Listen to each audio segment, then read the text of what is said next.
Afternoon and evening, wherever you are, and welcome to another Lower Decks review. I am Cousin Cheeto. I am joined here by my compatriot in arms, Zam Billups. How you doing? I'm fantastic. I can't wait to talk about this episode. How are you doing? Oh, I'm pretty good. So this is an interesting episode. We have the one of the big points of this episode is we have the return of Shran, which is Jeffrey Combs, who plays Shran, Wayoon, all these other bonus characters. Brunt from the not liquidation, the NCA. I can't remember what it is. I'd have to look it up. But he's one of the major foils of Quark. So this marks the return of, well, at least his voice to the Star Trek universe, kind of like uh, Very unique voice. yes, Q coming back in the first season. However, I feel that this return of a Star Trek staple was done much better than Q's last season. hmm So let's just get into the episode, Sam. What were your thoughts about the overall thoughts about the episode? And then we'll kind of get into the nitty gritty. First of all, I like the fact that we had a. It's hard to say what the main plot was and what the subplot was, but it was good that we didn't have so many different storylines. And don't get me wrong, I Lower Decks does it very well, but we're able to focus on two things. We're able to focus on Phillips, this character who we know very little of, who's only been in a handful of episodes, and we're able to focus on Mariner and Boimler with the evil with the evil supercomputer. So initially that's what I liked about it. Funny as usual. Um, Nice Star Trek tropes as well, Easter eggs, you name it, it's all there. I mean, this show really can do no wrong, in my opinion. I mean, even when it does certain things that I dislike, it usually champions its way through with more positives than negatives. And this was another one of those episodes. I thoroughly enjoyed it. I wanted to start talking about all the elements of it, but overall, this was another great episode. All right, so we will start with the beginning where we have the Cerritos is picking up which is kind of weird because usually their mission is second contact. So normally, so when they're at this planet cleaning up this kind of civilization that was worshiping a supercomputer, and it was kind of very the original series ish story plot in my opinion. And actually, we'll get into more original series ish things a little bit later. But I felt just like that it was it was very God, what's the word I'm looking for? It was very, Tropey? huh? Tropey? Yeah, it was very tropey. Like that's a good word for it. Um, and really, just it was just an odd mission for the Cerritos because it's not like they just made. As far as I know, they didn't just make first Yeah, but contact with these people. they're like Sasami knife, aren't they? Like you can't just be second contact only. You've got to be versatile and deal with other scenarios and other situations. And the Cerritos have done that over these last two seasons.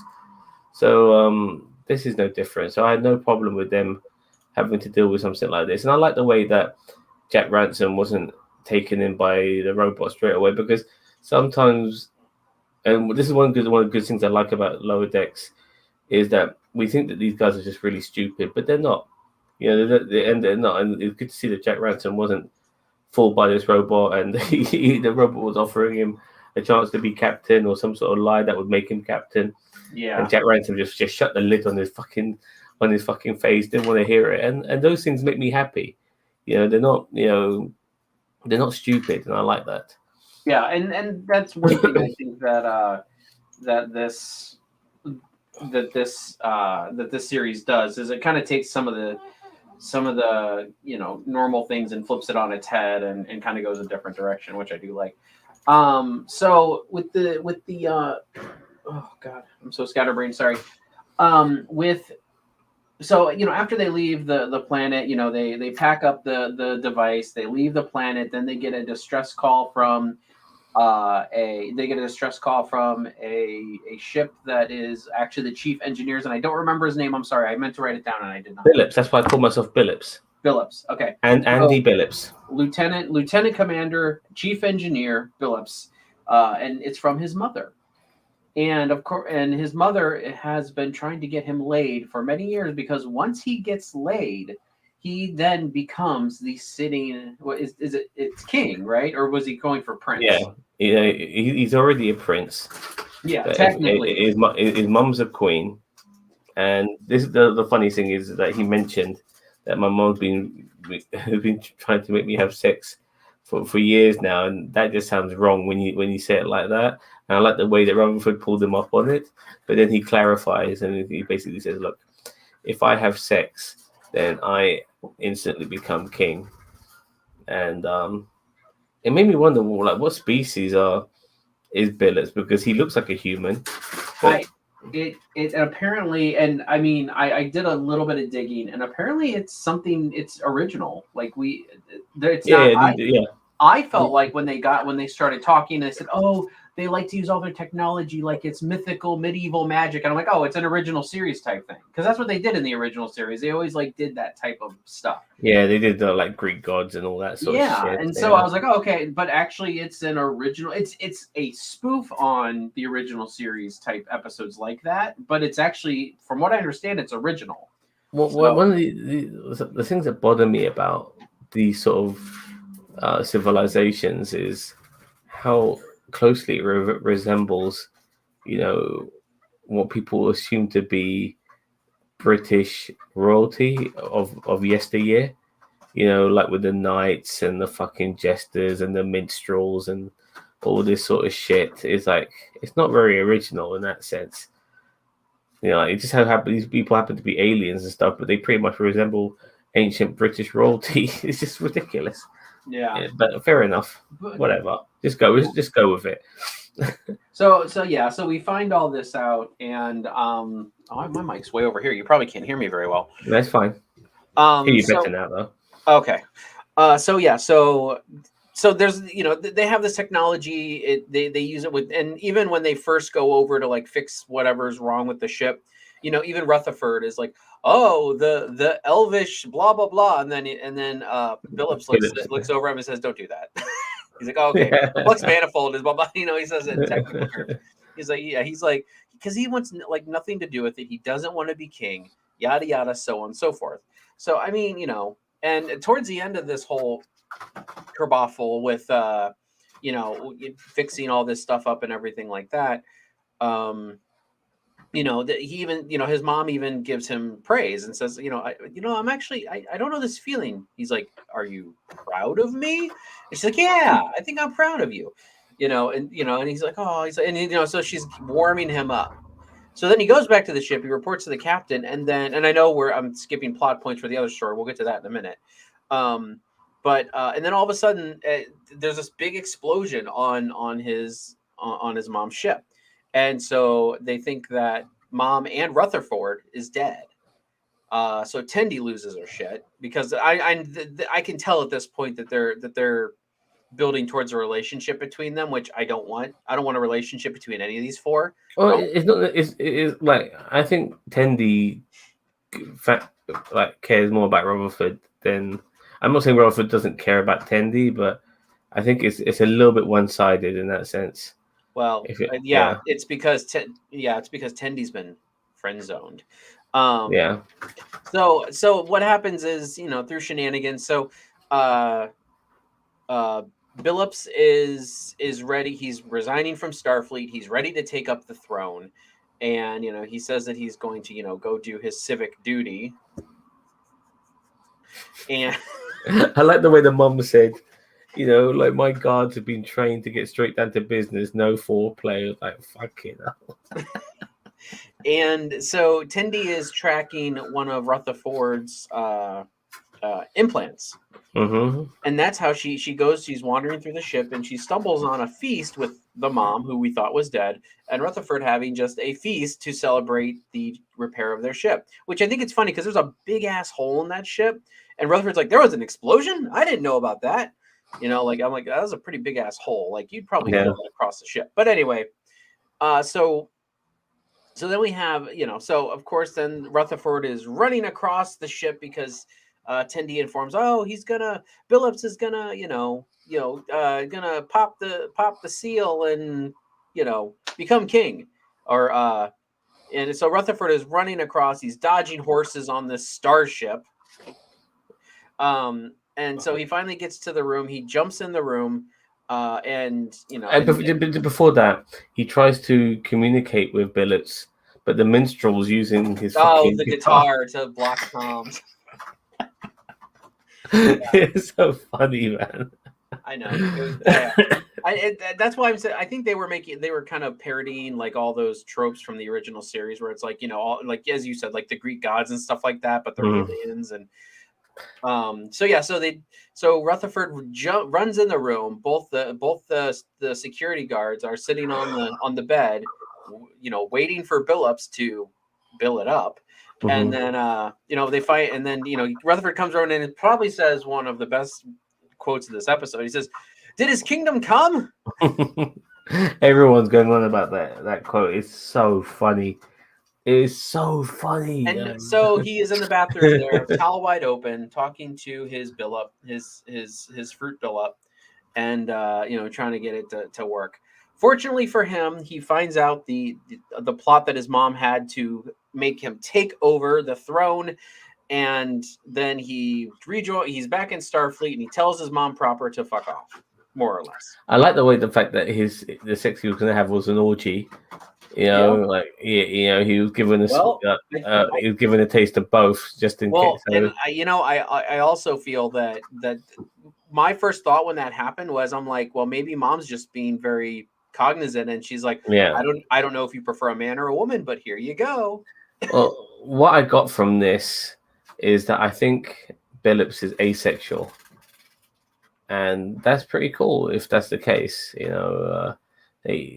Because for some people they don't. I won't say they don't want to get it; they're just not interested. Like it doesn't mean shit. There are people who are asexual, and it's unusual in the sense that people are not used to coming across them, but they're becoming more prominent, and people are happy to speak up about it more and more.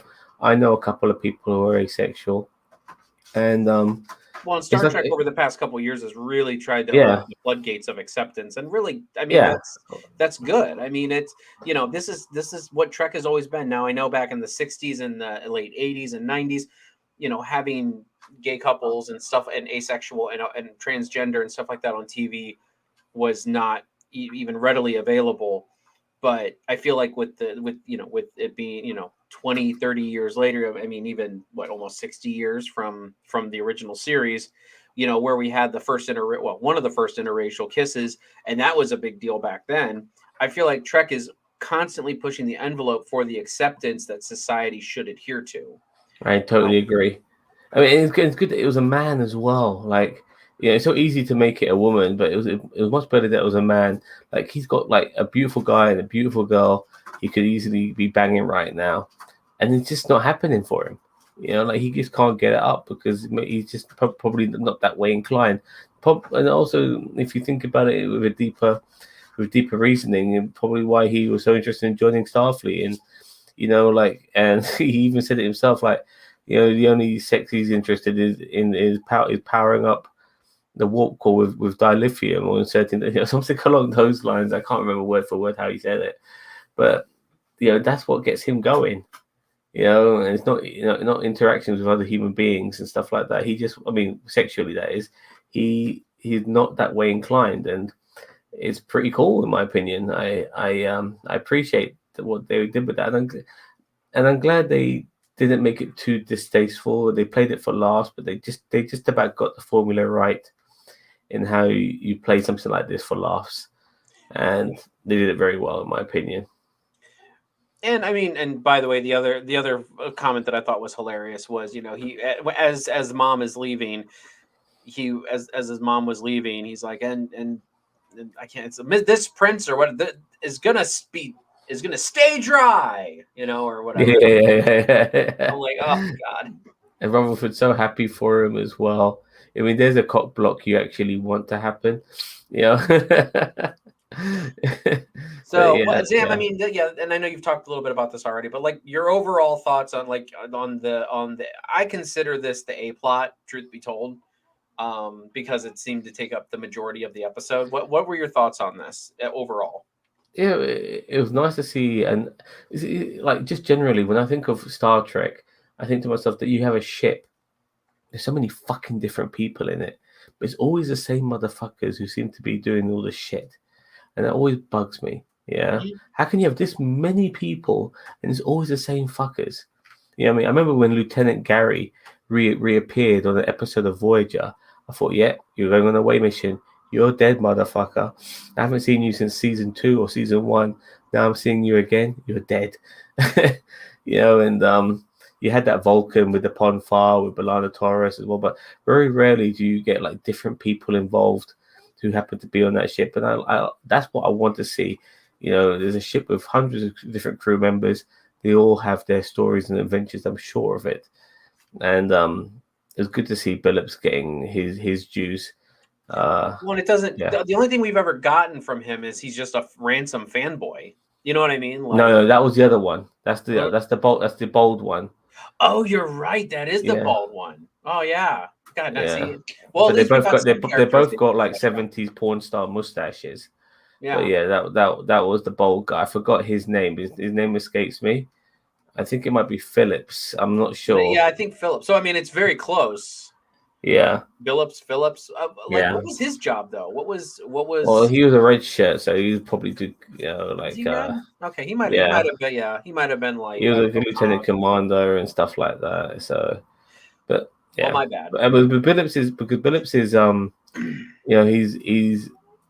he's more by a little bit more by the book, and Rutherford likes him. He's not he hasn't got that sort of frat boy mentality the other guy does, who loves Ransom, and even Ransom over the recent episodes he comes across a bit frat boyish, but other times he seems to be a decent person too. So it's good to see that there's more to these guys than what we initially thought there was. There's very many sides to their characters, and I like that.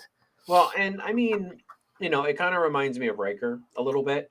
Because Riker, if you watch Riker in the first 2 seasons of Next Gen, like Riker comes off as just the Kirk. He's the playboy. He's the cute young attractive gentleman. And then kind of into season 3, he actually gets into his role of being he is the first officer. He's not just a sex icon he on the ship. He is a presence and he's your boss. Like he actually, and I mean you can see that in him. Like there's a definite tonal shift with His Riker. relationship with Picard as well, you should see it because it's a little bit more standoffish in the first few seasons. Mm-hmm. But the moment he brings Picard back from the Borg, and after that, they become a lot more buddy. Um, Because Picard, if Picard can't trust him at that point, who can you trust? yeah, So So yeah, I mean, I really like this section. I really like this plot. You're right; it does give a little bit more because technically the main command crew are the side characters in this show. So it's really nice to see those side characters getting themselves fleshed out. Because the problem is that we only have 4 main characters, and actually, Trek Culture brought up a pretty good point in their review of this episode. Is we're kind of getting if we just focus on these 4 people, we're running out of steam really quick with what can happen in the characterization and going back and forth. So I'm glad they are kind of expanding into the subcast, which is the command crew a little bit more. Now they have been doing this since season 1, but I feel like this season they've done it even more. yeah, for sure, Um, for sure. Because and there's no qualms in then having those 4 play supporting roles. I've seen Mariner play like in the last episode. Mariner was pretty much just a supporting role in the cleanup of the ship and stuff like that. And Attendee had more of a supporting role in this episode too. yeah, Teddy really did take a back seat in this episode, which I'm okay with. But that's because, as I said, another, Rutherford and Billups also got their time, and we'll move on to the next one here in a minute. But yeah, overall, good to see. Like Captain Freeman, she's pretty much involved in a lot of the things. She's like a pivot between the lower decks and the bridge crew, because obviously a relationship with Mariner. So yeah, it's good. There's no Shax in this episode, but I'm totally fine with that.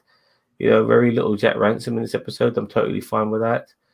It's good stuff. Mm-hmm. All right, so now we move on to what I consider the B plot, which is Mariner and Blumler have to take the supercomputer to the Daystrom Institute. So what happens is, Blumler's getting ready to fight some centipedes on some planet. Who knows? We know he's not actually going to do that. So he's sitting there, polishing up his phaser rifle, and he's like, and then Mariner, I love this because like, what is the difference between a phaser? What is the difference between a phaser and a phaser rifle? And he's like, this one you hold with two hands, and it's like, there's no difference. Like they're like, there's no difference in power. There's not, no, you hold it with two hands, which looks better. So then Blumler gets the notification that he's being reassigned to go with Mariner, because apparently Blumler was excited to go to another M-class world, even if it did have killer centipedes on it. And they embark on a shuttlecraft to take this super AI to, which is voiced by Jeffrey Combs. So legend of the industry. Legend, yes. Legend of the franchise, yes. Yeah. And he was so good in it, by the way. He was so good in this. Like he's able to give a vocal performance that just played up, like brought a menacing side to this character, but also played it for laughs at the same time. Excellent. This guy can do no wrong, in my opinion. It's fucking Brainiac. Yeah. And I do actually, on the docket eventually, I want to do a highly illogical podcast where we talk about all of Jeffrey Combs' characters from Star Trek, because there's like 5 or 6 of them, and some of them have bigger roles. I would just like to talk about Jeffrey Combs' work just generally. Like the guy's been Brainiac, in the Injustice things. He was the leader in Avengers: Earth's Mightiest Heroes. He was one of the there's a film called The Frighteners. I'm not sure if you've seen that, with Michael J. Fox. He plays some sort of ghost hunter. No. But he plays some sort of psychotic weirdo law enforcer, but he's also like, he's got issues, like real fucking issues. And he's in that as well. He's just so good in that. That was one of the first times I saw Jeffrey Combs, was in that movie. And then I started seeing him. But he's got such a unique voice as well, that when you don't even see him, but you just hear him, that's Jeffrey Combs, like I said, when he played Brainiac. So, it's fantastic.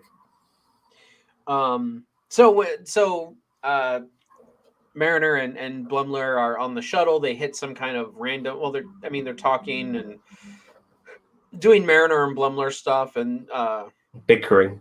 Yeah, bickering. Blumler keeps bringing up the fact about on the Titan. Well, we knew that was going to come to a head eventually.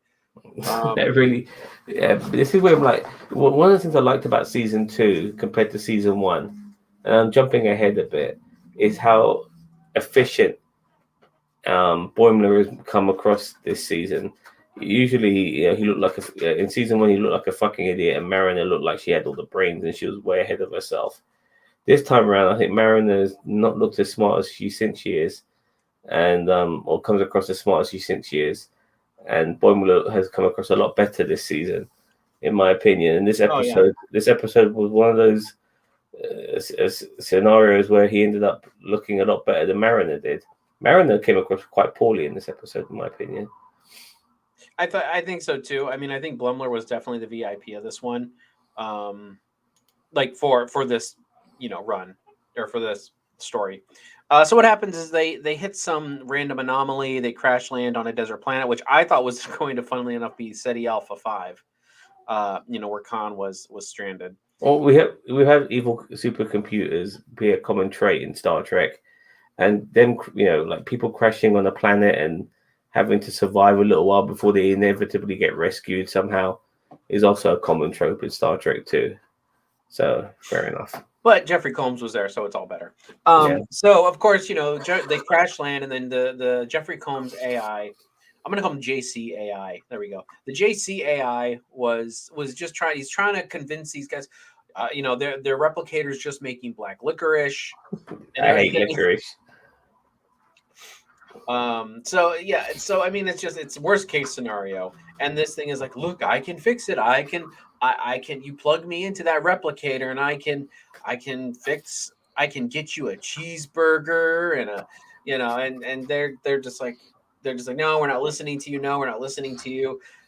They go out to explore a little bit, and then They find that fruit because that first of all, that dog alien attacks them and eats all their rations, and so they have to go find food, and they come across this fruit which is edible, and when they finally eat it, it tastes like black licorice as well. Which is brilliant, absolutely brilliant. Well, I was getting to the dog part, but so they finally find that, and they get that. They come across a ship. I don't remember how they knew that it was functional, but I think they were like, oh, this shit on your head. But they were like, oh, this ship looks functional or whatever. So that's when the whole conflict begins, because Blemler starts talking about the Titan again. Mariner's getting irritated. And then so that starts the fight. Now, keep in mind also, which I forgot to mention before, Mariner is an arm down. So a one-arm. Yeah, she hurt herself. She cut her arm or broke her arm or something. Yeah, she broke it, but then she snapped it right back into place. But so she. Okay, I lost my train of thought. So it's a one-armed Mariner versus Blemler. So Blemler had a little bit better of a chance of beating her. And so we have this moment where, Blemler has, Mariner's taking the AI and saying, you are being wooed by this AI. We are not doing this. I know what this thing is all about. Just leave it with me. You're not having it. And then he stuns her. He shoots her and stuns her. And then, but the AI was manipulating them from the beginning. The AI, when I say the AI, I mean the Jeffrey Combs robot. He got his tentacles into their data pad,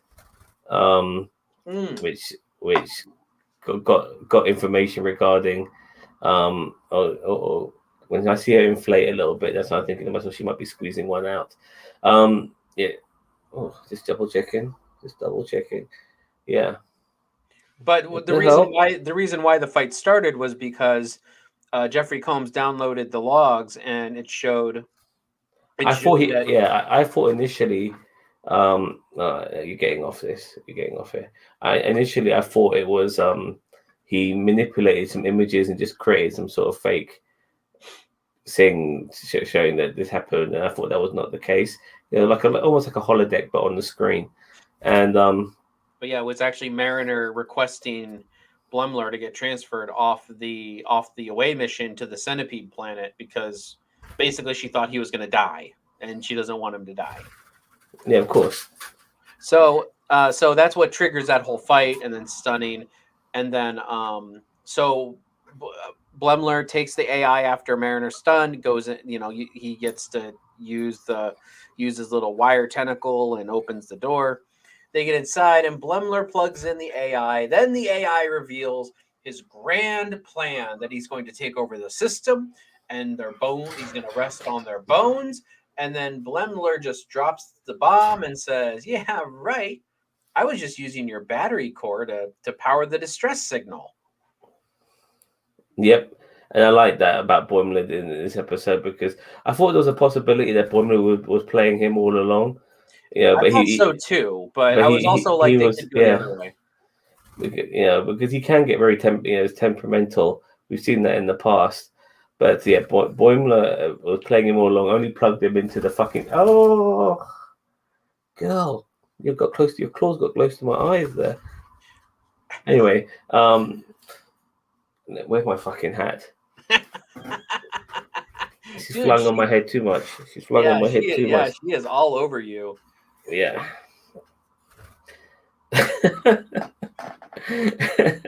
But yeah, I've lost my fucking train of thought.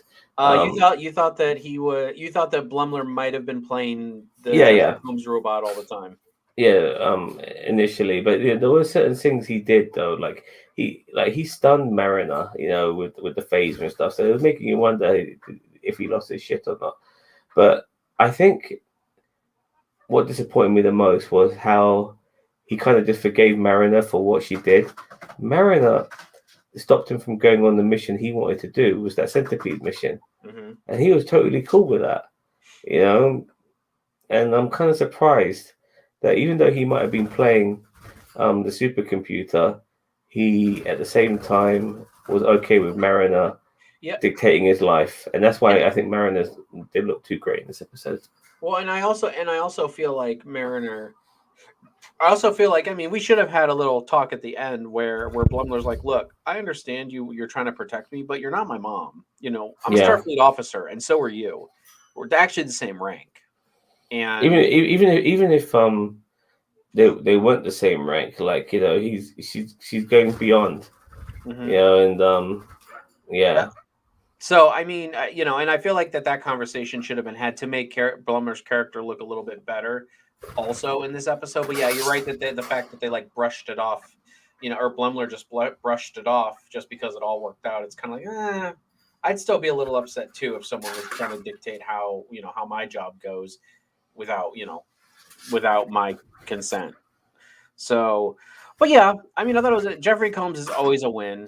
I would like to see more Jeffrey Combs. I would love it if like we got an episode of like Shran, I think, or maybe not Shran, but like Brunt from the FCA. FCA, that's it.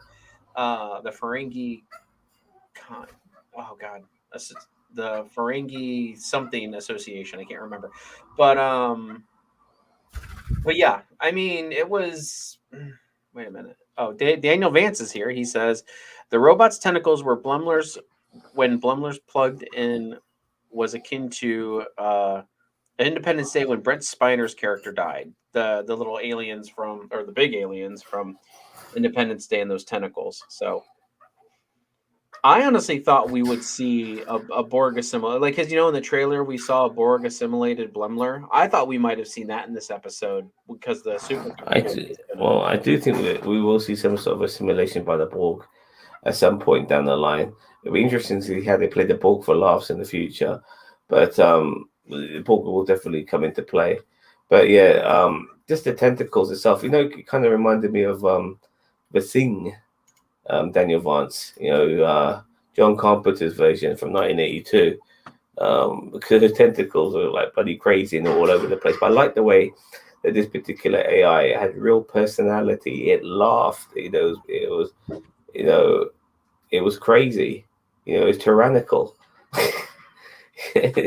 And I'm not sure if you noticed, but do you remember that episode with the when they're on this planet and all these all these defense mechanisms on this planet was trying to kill the TNG crew, and then they realized they were trying to. It was basically trying to sell them the defense mechanisms. I'm not sure if you know what I'm on about. Yeah. Remember that episode? Yeah. Mm-hmm. Yeah, those robots. Were the ones that came behind it, yeah. Yeah, which was pretty and cool. now your bird comes to help you. So yeah, she won't leave me alone, man. Like I say, she loves me, but she's all over the place. She's like a fucking jumping bean, like pew pew pew pew. Like you are her Worf. Yes. Are you gonna come and look at her? She just can't get enough of it. And then she'll go there, then she'll go here, then she'll go there, she'll go fucking here, she'll fucking go everywhere. And Daniel Vance brings up a good point. I think Blumler's copy is the one that will be the one assimilated, and Blumler will be the only one that can defeat him, which is a good point. I can see that. I still wonder how that copy is going to play into it, because I was still pretty upset with that whole thing, just the way they played it off, and then they deranked. Like, it made no sense for them to derank, Blumler back to ensign, and it just made no sense. Like, I understand sending them back to the Cerritos because they can't have two Blumlers on the Titan, but it's like, why demote him? Like, it made no sense, and that drove me nuts. But I see what you're saying, Daniel Vance, about them doing that. It might be an end of season payoff, because we've got 3 episodes left. There's 10, right? So yeah, there's 10 episodes, but she like doing stuff like like the two Boimlers and the uh the God, the transporter incidents and stuff like that. Those are brave stunts to do, in my opinion, and it might not be ideal, but when you do something like that, it has to stick. It has to stick for a while, and so I'm not too disappointed with stuff like that. And it got Boimler back on the Cerritos as well as having a Boimler on the Titan, so we got the best of both worlds. And that's yes, I know. unintended. Yes. I just realised what I said as I said it. But it was good to see, like I said, Boimler be smarter. He's definitely come a long way since the first episode of the first season. He's smarter. I think in a way, Marin has regressed a little bit. I don't disagree with you on that fact. I feel like that's a pretty accurate. We also have a comment here from General Grievous, a Star Wars person from us. Risk is part of being in Starfleet. There was a TNG episode where Deanna was trying to pass her commander's test. I do remember that episode for the bridge in the holodeck, but failed because she didn't want to send Geordi to his death, which is true. I remember that episode. It's a good episode. It gave Deanna Troi a bit more to do, and I always thought that was good when they gave characters that they never gave time of day to. I've always been a fan of Deanna Troi. Later in the series, Yeah, I think she grew a lot as a person. Hello, my baby, and she grew a lot as a person, and yeah, she's very capable and stuff like that. Like I said, on what I did for NerdTube as well as Nobody Productions, I did a video showing one of my favorite scenes in Star Trek, which was from Nemesis, and she really stepped up to was it Nemesis? Yeah, Nemesis. Yeah. And she really stepped up to the plate in Nemesis. I mean, we had almost like a rape scene from Ron Perlman as that weird version of a Romulan. And then she gets back at him by getting into his brain. She doesn't shy away from it. She always came across as a shy, timid creature, but in that film, she came back at him and said, "Do you remember me?" And then boom, just fucking fired rockets at him. And then when the hole blew up and shit like that, she immediately, without hesitation, just took one of the helm seats after one of the helmsmen flew out the fucking window. So yeah, I love Deanna Troi, and I love the way her character has come recently. Sorry, I do apologize. I've realized I'm going on a massive tangent here, and I do apologize. Hey, at least it's about Star Trek. Yeah. Okay. Daniel Vance says Jellicoe taking over Enterprise really opened her eyes to how good she had it on the Enterprise, which is true. Because I mean, there are a lot of probably dickhead captains out there, and because with television, it's like they want you to like the captain because he's going to be around. The only exception I can ever see is what's the guy from season 1 of Discovery? Why am I losing his name? Oh, Lorca. Lorca, yeah, Captain Lorca. Like, he was a proper douche, and not many people liked him. I liked him because, and I know you liked him because he was more of like that other side of the captaincy. Yeah, a little more militaristic, a little more. Captains. This is the thing I always felt that they missed a trick with Discovery. Like, the captains in general are quite liberal guys. You know what I mean? And Lorca, being the way he is from the universe, he was definitely not. He was much more shoot first, ask questions later sort of guy. He was the sort of person to risk the life of his crew to get what he wants. Like what he did with oh god, what's the name of the engineer? I forget. Stamets. Yeah. So what he did with him, and I liked that because it was so different to what we had from other captains. And unfortunately, we ended up losing Lorca because we found out he was from a parallel universe. And then they did the trope of having a different captain every season. But here's the thing, though. I always thought that Lorca was a good captain. Like, he was not a likable captain, but I always thought he was, even like before I found out where he was from. Trying to avoid spoilers a little bit because it's a little bit more recent. But I feel like that's like Captain Jellicoe, or was it Admiral Jellicoe? I'm pretty sure it's Captain Jellicoe. He was very matter of fact. He was Dick Jones from RoboCop. Yeah, I think so. Yeah. Yeah. I mean, he was not a very likable captain. And Picard's likable. He handles his shit, but he's very likable. Jellicoe and Lorca, like they were not likable whatsoever, but they were still good captains. So I mean, that's. But I think that's kind of. Jellicoe did the best thing by putting Diana Troy in a fucking uniform. You know what I mean? Oh, I hate it when they do that. I hate the cat suits. I hate them. 7 of 9 being in a cat suit. T'Pol, Diana Troy. Like when they put Diana Troy in a uniform, that's why I always appreciated Jadzia Dax. She always was in a uniform. She fought to get into. Like I think somewhere I read or heard that they wanted her to be in like a skimpier outfit, and like she said no, she wants to be in a uniform, and I don't blame her. But they've done that with oh god, with the other girl. Why is her name escaping me right now? The Bajoran. She was in the catsuit. Major Kira. Major Kira, yeah. Yeah, but hers wasn't as bad as like, but that's what all of the Bajorans were. Because she's quite curvy, man. Yeah, I mean, she filled that suit quite well. Bless you, my son. So like, it feels like there's a cat suit in every fucking suit in every version of Star Trek except for the original series. Yeah, but they had the short skirts and the go-go boots. Yes.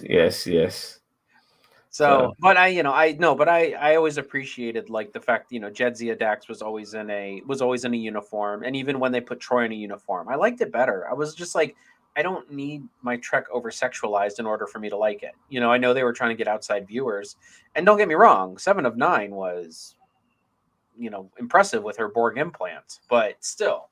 The funny thing is, like, if they were smart, they would do it in a way that fine. We know these people are beautiful, but the odd episode will give you that titulation. But instead of like giving us, if they're smart, they can write it in particular episodes.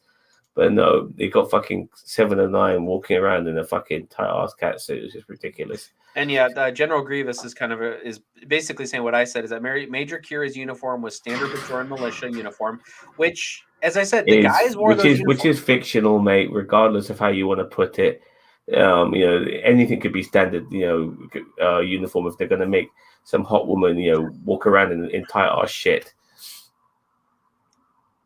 So, yeah. So, geez, oh, Pete, what is that bird doing? Like I told you, she's a jumping bean, man. She's like fucking all over. There she is right now. She's all over the place. She's eating there. Then she'll jump on this thing here. Then she'll jump here on this ladder. Then she'll jump on me. Why do you have the perch so far in the back? Is that no? Because initially I had it in the middle, but she wasn't feeling it. And then I put it at the back, and that way it's a bit more sturdy. I mean, okay. It doesn't swing that much. My birds love the perch in the middle because it swings. No, she doesn't like it. She doesn't like it, unfortunately. Oh, okay. Yeah, so we'll go on the camera, baby. We'll go on the camera. Oh, no, she's on my head. Anyway, so I don't really have anything else to add for this. Definitely not for this episode. General Grievous, if you have any other questions, let us know. Daniel Vance, of course, you are always welcome to give us more questions, but I think we're kind of going to wrap it up here about this episode. As I said, I do want to do a Jeffrey Combs highly illogical podcast in the future. And if we want to talk about all of Jeffrey Combs' characters, I'm sure we could do that. Well, did his kingdom come? No, he wasn't able to get it up, mate. Nope, it did not. But that's the I won't be surprised if that's on a t-shirt eventually. He's an asexual character for sure. I don't want to put my house on it. I really feel like, if the guy, he was just too nervous to get it up. Well, the guy doesn't want to have sex. He really doesn't want to. He wants to remain a virgin, and there's nothing wrong in that. If it's what you want to do, what I mean. So, So, any thoughts on maybe having Wei-Yun return in a holo program? Remind me, Wei-Yun. Wei-Yun, the right hand guy for the Dominion. Remember, he was the Oh yes, yes, yes. negotiator. They cloned them, so it was like Wayun 7, Wayun 8. Like, it was, that was Jeffrey Combs. Like, And they love their fucking shapeshifters. yeah, Yeah. they were gods. So they were as a Wayun clone, they were programmed to, well, and I can't. What was their race called? I don't remember now. They weren't called Wayuns. The Wayun was the line. They were a cross between like Kardashians and. No, they I weren't. mean, no, in the sense that they had these sort of like they're like Kardashian cobras. You know, the only way I could describe it. I'm gonna look it up really quick. God damn it, girl! You got so much energy, This girl, man.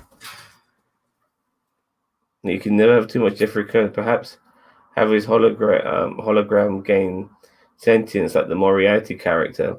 Yeah, and like what's his name? What was the name of that jazz singer, that blues singer? Oh, you're talking about Vic Fontaine? Yeah. As I well. mean, look, I would love Jeffrey Combs to come back in any. And the Doctor as well. Sorry, yeah. Vorta. That's it. I knew I would know it. Okay. You can never have too much Jeffrey Combs. I agree. I know Zam just talked about that. Perhaps have the hologram game sentient. Yeah, that would be funny if we had a Jeffrey Combs sentient hologram on the Cerritos. But I feel like that would just be taking too many pages out of like the TNG and the Voyager book. Because I mean, that kind of stuff happened on those two ships all the time. I kind of would want them to do something a little bit different with Jeffrey Combs. I don't mind them returning though, and just putting a spin on it. Like we had a sentient character in the Doctor for the whole saga of Voyager. You know, I'm totally fine with them putting a spin on things. Vic Fontaine was a great spin on things. Mm-hmm. He had somebody evil in Moriarty, and he had somebody who was generally a good person in Vic Fontaine. So much so that I remember that episode where Nog was working for him, and Vic was just so not used to like being activated for so long.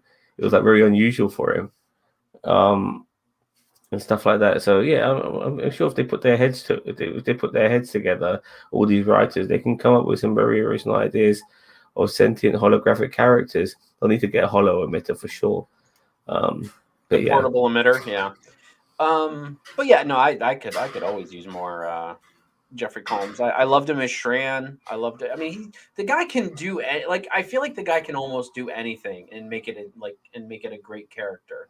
I mean, he's a freaking Ferengi and Wayun in the same series. I didn't realize it growing up. I didn't realize until later in life that Brunt was also Wayun. Yeah, and it's just but it was so different. Brunt, I have to be honest with you, Brunt really caught me off guard because I couldn't envision that being Jeffrey Combs at all, but he really pulled off. He felt like somebody totally different, you know. And I mean, like the features, you just don't see those features of Jeffrey Combs there. Well, yeah, he's got those big old lobes on his head, but yeah, nice. No, but you can see like the features of what's his name, like the guy who plays Quark. You can see those features of the actor who plays him. You know what I mean? And his brother. What's his brother's name? Rom. You can see those features. Rom's a real ugly motherfucker, by the way. But yeah. But he's a good singer. If you watch the I feel a bit bad saying that. Documentary. Yeah. So, but yeah. By the way, what is the next Star Trek after Lower Decks? Is it Prodigy? Yeah, Prodigy is next, and then Discovery season 4 is after that. And they haven't made a date, and I don't think they've made a date announcement for Strange New Worlds. Strange New Worlds, they said, is coming in 2022. So, but they haven't announced it, and so is Picard.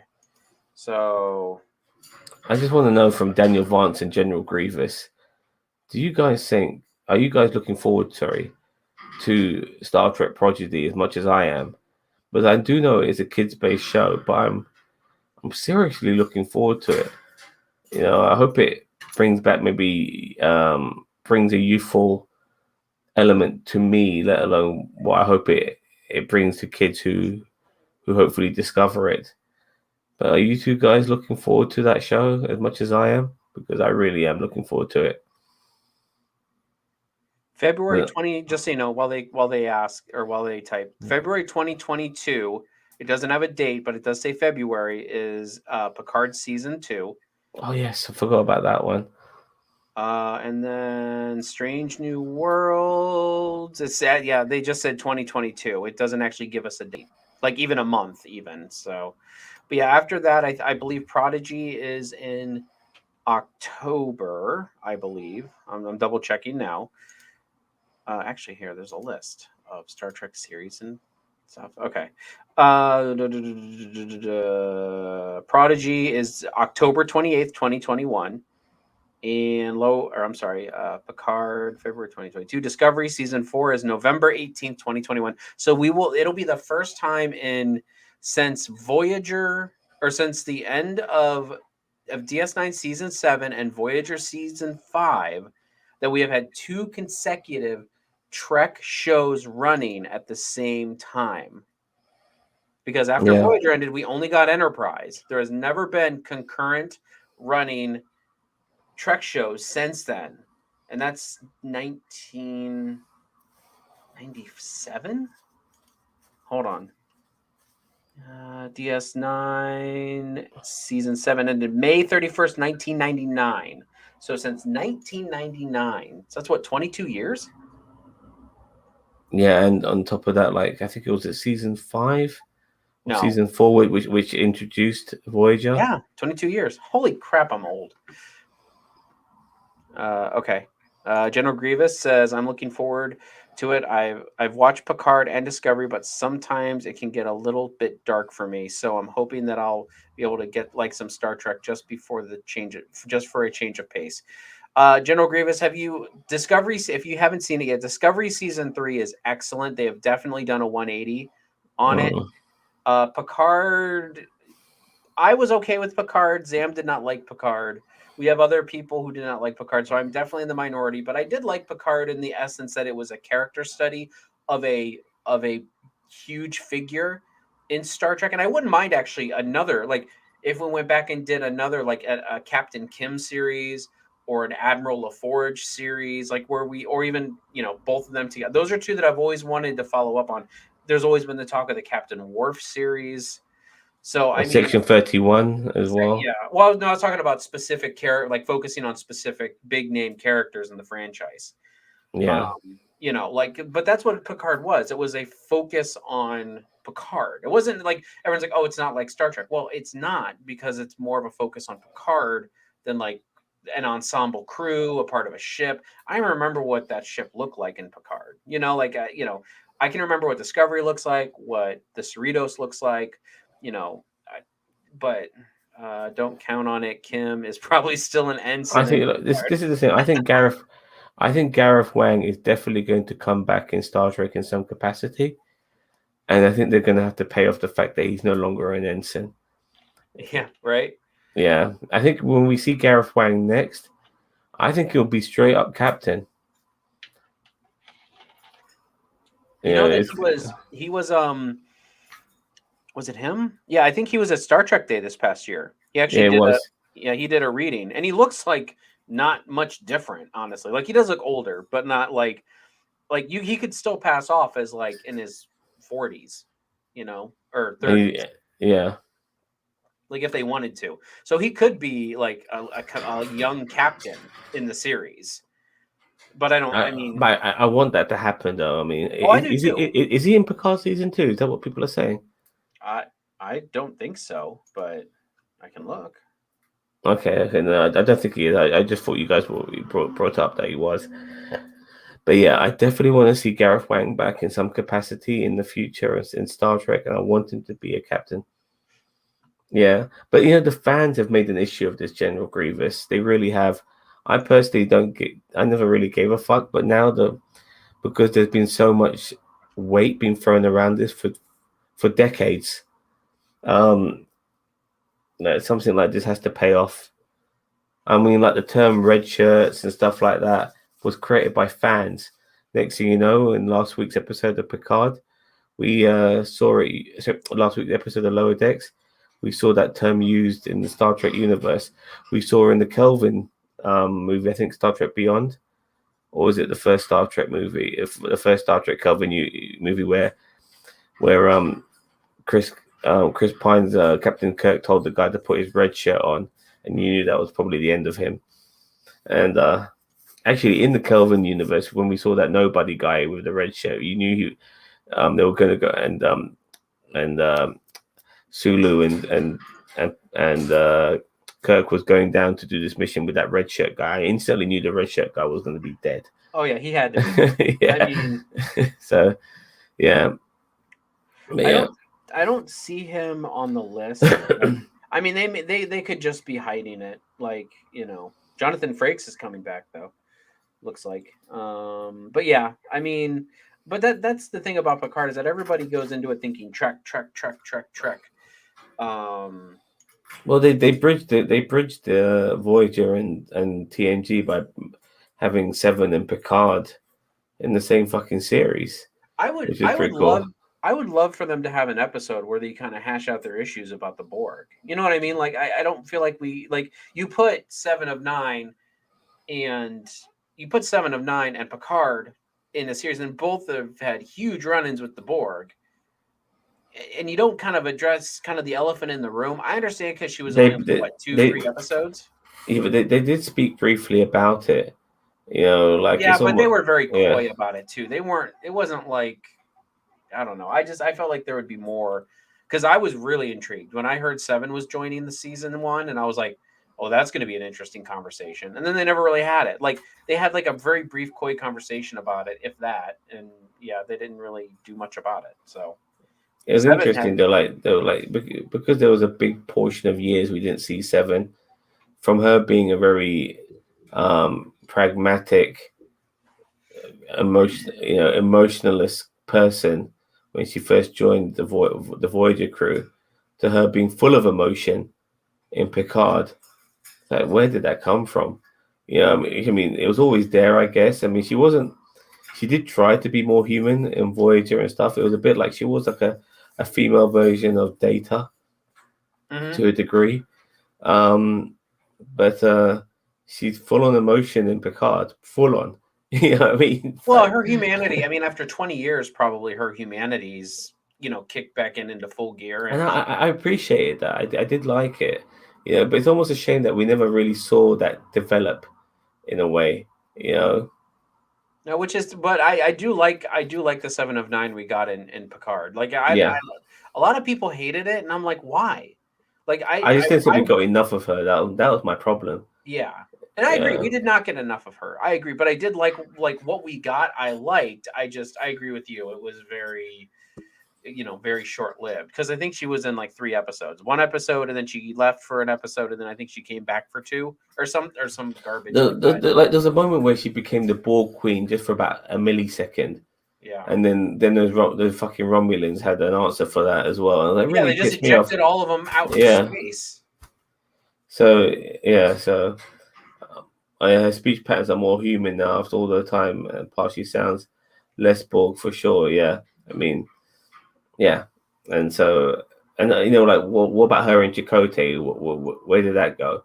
I don't think it went anywhere. I think she either moved on, or I can't remember. I mean, I know in the alternate timeline, Chakotay was dead. Like, alternate, like when Voyager got I remember too. But I don't know if there was ever any mention of him. Was there a mention of him in season 1? I'd have to watch season 1 again. I've only seen it once. I can't remember, but it'd be nice, like, for Chakotay to come back, Old Flame and all of that sort of stuff. Maybe have a love triangle with her and what's her face. I feel like that would be fun if they did like an actual 7 of 9 Rangers series, because she's, there's that Rangers thing that they have going on. Rangers, oh god. Yeah. I feel like if they do the show right, it could be cool. And I feel like you could include Chakotay in something like that, if they did it. Not like an Old Flame, but like, Chakotay's always like, even I cannot see him just integrating back into society, when he gets back in the Alpha Quadrant after Voyager. I mean, something would have to happen eventually, and Chakotay would go off the rails and join some other version of a resistance group, because he's always got to fight for something. Like his resistance cell in Voyager was Voyager because they were all out there on their own. I'm sure he found some kind of fight to fight when he got back. Is there any DS9 characters you'd like to see in Picard? Well, I'd say Nog, but I mean, unfortunately, the character, the What actor. about Bashir? Sure. He's okay. Miles O'Brien. I want to see O'Brien. You see, I wouldn't mind Miles O'Brien, but like it's like mentioning Worf as well. Like these guys started off on TNG, and so they don't feel authentically, even though they are very much part of DS9. I want a guy who's not been involved in TNG whatsoever, which is why I mentioned Bashir. No, or maybe Ezra Dax. No. I'm the only guy in Star Trek who's Star Trek fans who like the fact that Jadzia passed, and we saw the symbiont have to go into another being. Yeah, but it was only after 6 years after her getting it. And that's, I mean, I get it. Real life happens, But I wanted to see that. I'm really happy we saw that because, like we hear about with Trills that the symbiont is a major part of who you are. And it was good to see the symbiont going to somebody else. But everyone else had a problem with that. I'm the only one who really wanted that to fucking happen. And it did happen. Yeah, no, not me. I didn't want it. So no, not Ezri. I probably, I mean, if you saw Ezri, you'd probably get Bashir because they're married in beta canon. Like they're married, and so I think Bashir is running Starfleet Medical, and I think Ezri's working. I wouldn't mind. Kira either, but then we have too many female ass kickers. But I mean, what if they stop by deep space, like they stop by Bajor for some reason, and then Kira's the Kai, and they have to talk to the Kai. Yeah, fair enough. I mean, and as I said, I think that's also beta canon that Kira's the Kai at this point. But at the same time, I'm always for them bringing beta canon into alpha canon. If he showed up in Picard, I worry that Miles O'Brien must suffer motto from Ira would continue. Man, they can't make O'Brien suffer anymore. He deserves a win. God damn it. I still want them to bring Cisco back from Avery Brooks is not I mean, I guess he's a miserable git, Avery Brooks. Let's just be honest with you. But I love his character of Cisco, but I would never in a million years want to work with that actor. I would never want to work with Avery Brooks. But I love Cisco, but God, all the stories I've heard about Avery Brooks and working with him, like they were having fun over on the Next Generation lot and just like laughing and goofing around a lot. Avery Brooks was on it like 24/7. Like they were not allowed to mess around. Damn, it feels like TOS all over again. But like everyone, majority of the cast didn't like William Shatner. Yeah. So I don't know if they didn't like him. I just, he was just very like selfish, and it was selfish. Like actually, did you see that thing of William Shatner had people impersonating William Shatner and William Shatner watching people impersonate him? Yeah, like William. I think I've seen it. Like I don't think I've watched it. William Shatner hasn't got he does not know how to laugh at himself, even at his old age now. He was almost offended that like people's impersonations of him were done the way they were done. He didn't have a funny bone in his body. No wonder. No wonder that the original crew cast did not fucking like him. Especially George Takei. I mean, I heard he was homophobic, which makes me understand why George Takei didn't like him. And was James Doohan didn't like him either. Those were the two who really disliked him. I think James Doohan didn't like him either. Yeah, I've never heard of that. Okay. I heard James Doohan didn't like him, and George Takei didn't like him. I'm not sure about. Oh, I thought you meant James Doohan didn't like Sula or George Takei.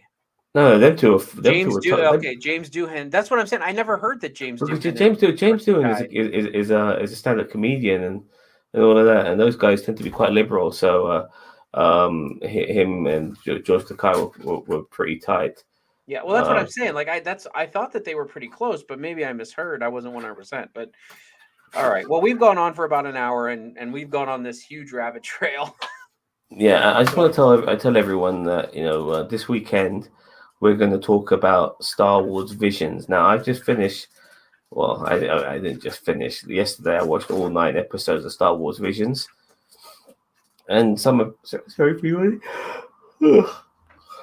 episodes were a lot better than others. Now, please check out my Star Trek shirt, looking like the Star Wars logo, because I'm a lover of both franchises. And I'm a wooden spoon survivor. So you will definitely get me. Hopefully, you'll get other members of NerdTube talking about that particular saga. I was kind of surprised, Bobby, that they released all 9 episodes at the same time. But then again, they were 15 minutes long on average, so it kind of made sense. I mean, I guess I could see them releasing them like 2 at a time, maybe, but to make it a complete 30-minute block. But yeah, I was surprised too when you said that. I don't know. That does not look interesting to me at all, and I don't have enough time on my hands to even sit down and watch 9 15-minute episodes because I just don't care enough. It's weird in a way. Like just to briefly talk about this, it's almost like you're getting like a show, but it's not a show because it's over before it even starts. It's very hard to engage in these episodes, knowing that it's only going to be 15 minutes long, and some of it is well paced and stuff, even for 15 minutes. But there's not going to be another episode after this episode. I mean, like the saga of this particular thing I'm watching is not going to continue, and that always plays in the back of your mind. There are a couple of excellent episodes. If you guys have watched it, the 5th episode, my personal favorite. Really well done. But the main problem I had with all of this, and I will wrap this up now, is that majority of the episodes, if not all of them, were to do with lightsaber duels. And everything was lightsaber, Sith versus Star Jedi. Wars! Yeah, and like I'm thinking to myself, you could have had some space battles and some smuggling shenanigans and stuff like that, some diplomacy angles. Jedis all the time. It was fucking lightsaber in every fucking episode, and it was a bit too much for me. Like it wasn't different enough. So that was my issue. But look, we're going to talk about this a lot more over the weekend. So keep an eye out for the Visions debate, the mass debate, with myself, possibly Big Boss Man, and maybe Ginger Greek if I can wrap him in for that. But who knows? If not, then it'll just be me and Boss Man, and hopefully you fuckers as well. So yeah, keep an eye out for that. Also, don't forget we have Dark Side of the Ring tomorrow night. Oh yes, I'm glad you mentioned that because that was the one thing I totally forgot about. Are you going to be hosting that, or am I? I mean, I can host it, but I mean, I'm going to try to watch it before we go live. But I'll do it's on my Daily best. Motion. You can watch it on your phone. It's not too big a deal, but I'm going to try and watch it as well. By the way, whoever hosts the Dark Side of the Ring debate tomorrow, the other person will be in cynical, not critical. No, critical, not cynical. Always get that the wrong way around. So you're going to see me for that or either myself or Bobby Black on No Budget Productions. But yeah, I'm yabbering on now too much, so let's fucking wrap this shit up, and I'm going to go to bed. All right. Well, then, with all that being said, Zam, thank you very much for joining me for this very lengthy review of Star Trek Lower Decks Episode 7. If you have not already, please give us a like, leave a comment on your favorite part of this episode, and please hit that subscribe button because it helps us out a lot. And we are NerdTube, the greatest YouTube nerd channel you have never heard of. We are out, I guess. Bye, guys.